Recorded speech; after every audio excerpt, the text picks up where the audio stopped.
పంటల్లో అధిక దిగుబడుల సాధనకు సాగు పద్ధతుల్లో పోషక యాజమాన్యానిది ప్రధాన భూమిక.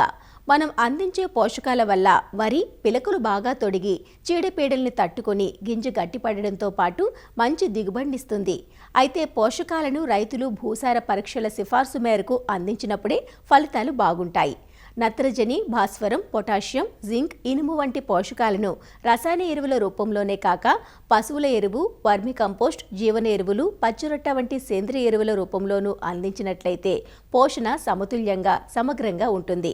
తద్వారా పెట్టుబడి ఖర్చును తగ్గించుకోవడమే కాదు, అధిక దిగుబడులను పొందవచ్చు. వరి పైరులో ప్రాంతాన్ని బట్టి, దశను బట్టి ఎరువులను దఫదఫాలుగా అందించాలి.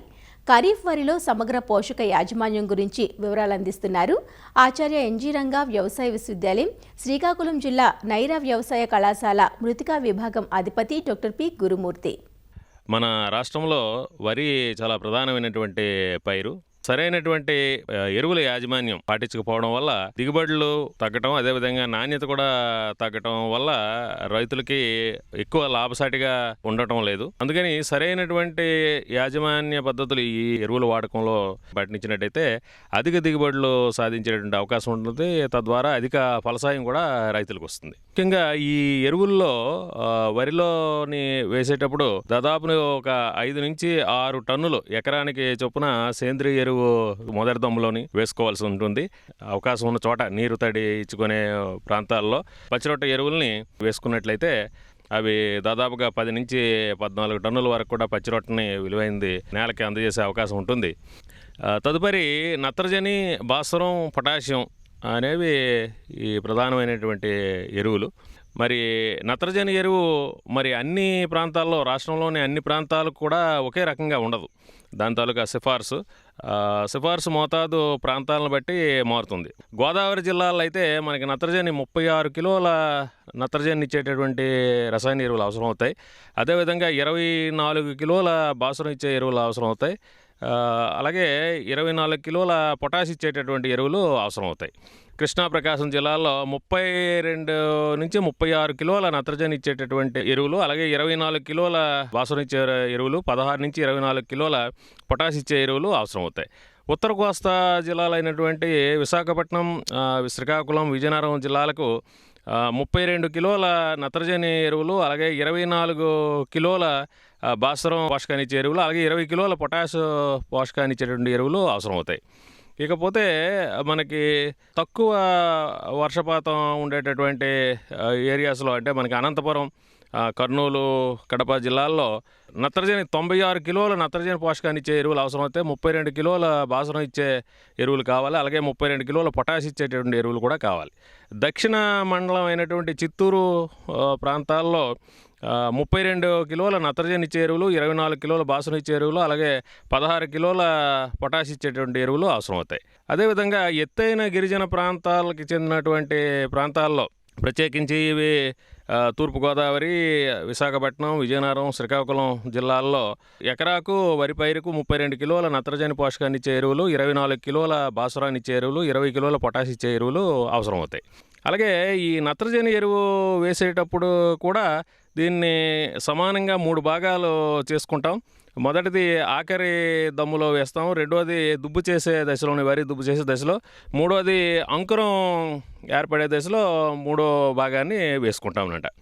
ఇక నత్రజని ఎరువు వేసేటప్పుడు బురద పదుల్లో మాత్రమే వేయాల్సి ఉంటుంది. నీరు ఎక్కువ కాకుండా నీరు పల్చగా ఉండేటప్పుడు వేసుకోవాలి.